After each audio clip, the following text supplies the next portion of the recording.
Hi friends, hello everyone, welcome back to my channel. In this video, we're going to discuss how to find center of a conic. मतलब कि अगर आपके पास कोई सी भी second degree two variable equation दे रखी है तो इसका सेंटर हम कैसे फाइंड आउट कर सकते हैं वो हम इस वाली वीडियो में डिस्कस करने वाले हैं। तो स्टार्ट करते हैं।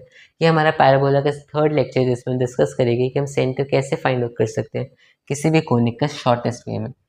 तो फिर अब कोनिक की स्टैंडर्ड इक्वेशन क्या होती है? वो होती है a x square plus two h x y plus b y square plus two g x plus two f y plus c is equal to zero.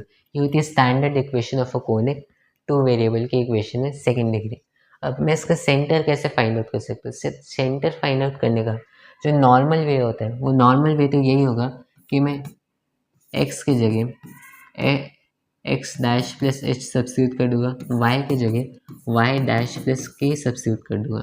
और जब मैंने सब्स्टिट्यूट कर लूँगा, मैंने यहाँ पर सब्स्टिट्यूट किया, फिर मैं क्या करूँगा एक्स डैश वाई डैश और जो मेरे पास कांस्टेंट है सी कह देते हैं, इन तीनों को मैं जीरो के बराबर पुट कर दूँगा। एक्स डैश का कोफिशिएंट, वाई डैश का कोफिशिएंट और कांस्टेंट टर्म तीनों को मैं जीरो के बराबर पुट कर दूँगा। और तीनों को जीरो के बराबर पुट करने के बाद जो मेरे पास एच और के की एक वैल्यूज आएगी वो मेरे पास सेंटर हो जाएगी। तो ये होता है नॉर्मल मेथड। लेकिन ये बहुत ज़्यादा टाइम कंज्यूमिंग है। ये मैंने आपको नॉर्मल मेथड बता दिया। अब शॉर्टकट देखते हैं। वो है कि मैं क्या करूँगा, इस पूरी इक्वेशन को एक टू वेरिएबल की इक्वेशन में कन्वर्ट कर लूँगा।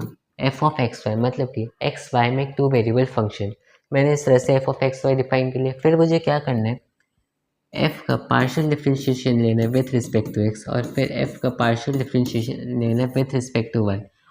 ऐसे करने से क्या होगा, जो मेरे पास जो फंक्शन है अगर मैं इससे एक्स के रिस्पेक्ट में पार्शियल डिफरेंशिएशन कर लेता हूँ तो मेरे पास एक straight linear equation in two variable आ जाएगी। मैं इसका पार्शियल डिफरेंशिएशन लेता हूँ two a x plus two h y, ये ज़ीरो के बराबर, plus two g is equal to zero. ये मेरे पास partial differentiation with respect to x.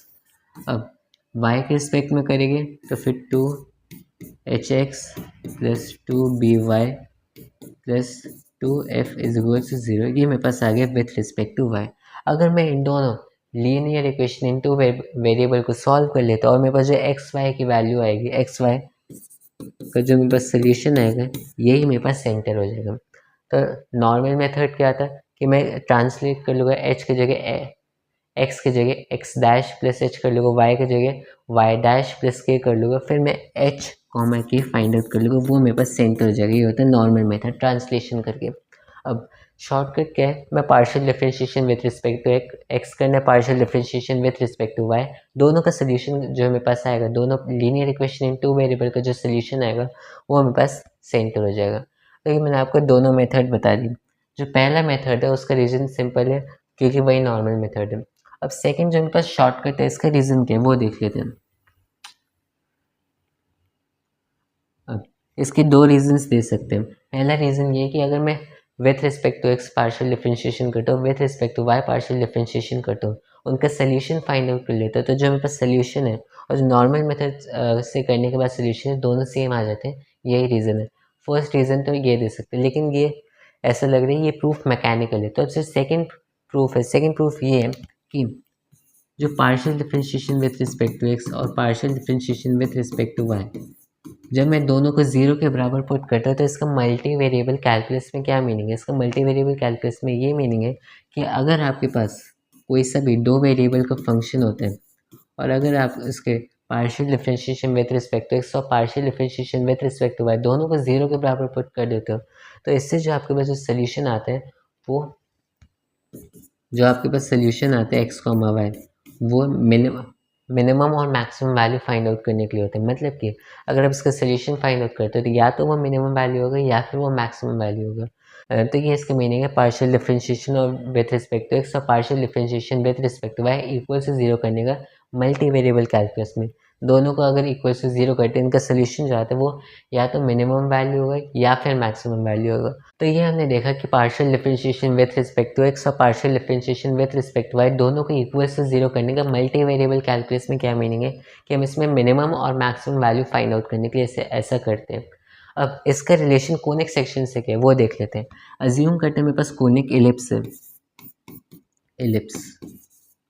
ठीक है, अब एलिप्स में मैं क्या करूँगा, इसको इससे रिलेट करते हैं। ये मेरे पास टू वेरिएबल का फंक्शन है, मैं इसको इस टाइप के फंक्शन में कन्वर्ट करूँगा। मतलब कि अगर z is equal to f of x comma y ले लेता हूँ, तो ये 2D कर्व था, इसका मैंने 3D वर्जन ले लिया, तो वो क्या होगा, इसका 3D वर्जन हो जाएगा एलिप्टिकल पैराबोलॉइड, जो कि कुछ इस टाइप का दिखेगा। अब मैं क्या करूँ, दोनों को विथ रिस्पेक्ट टू एक्स और विथ रिस्पेक्ट टू वाई दोनों को जीरो के बराबर पुट करें, तो ऐसा करने से मेरे पास सैडल पॉइंट आएगा, जो कि यहाँ पर होगा, जो कि मिनिमम वैल्यू को रिप्रेजेंट करते हैं। अब ये मुझे सैडल पॉइंट पता चल गया। इसका सेंटर से क्या रिलेशन है, सेंटर से रिलेशन ये है कि जब भी मैं यहाँ पर एलिप्स ले लेता हूँ और इसके यहाँ पर रिफ्लेक्शन लेता हूँ, तो ये मेरे पास जो पॉइंट आएगा, जैसे मैं यहाँ पर इस पर रिफ्लेक्शन लेता हूँ, तो ये मेरे पास जो पॉइंट आएगा वो सेंटर ऑफ एलिप्स आ जाएगा। यही चीज़ थी जो मैं आपको बता रहा था। क्या करना है कि जो भी मेरे पास कोनिक है उसका 3D फिगर लेके, मतलब z is equal to f of x comma y, ये मेरे पास 3D वर्जन आ जाएगा। फिर इसका जब मैं सैडल पॉइंट फाइंड आउट करूँगा with respect to x partial differentiation और with respect to y partial differentiation, दोनों के जीरो पुट करने के बाद जो मेरे पास पॉइंट आएगा, अगर मैं उसका रिफ्लेक्शन इस एलिप्स पे कर देता हूँ, तो मेरे पास जो इसका फुट ऑफ परपेंडिकुलर आएगा वो मेरे पास सेंटर हो जाएगा। तो यही रीज़न है कि partial differentiation with respect to x और partial differentiation with respect to y, ये ऐसे करने से ये वाली शॉर्ट ट्रिक काम करती है। तो ये मैंने आपको दोनों टाइप के इसके प्रूफ्स बता दिए। अब इस पर कुछ एग्जाम्पल देखते हैं।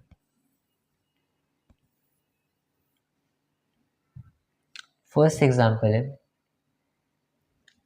कि 2x² 3y² plus 2xy minus x minus y plus 2 is equal to 0। ये आपके पास एक two variable second degree equation दे रखी है।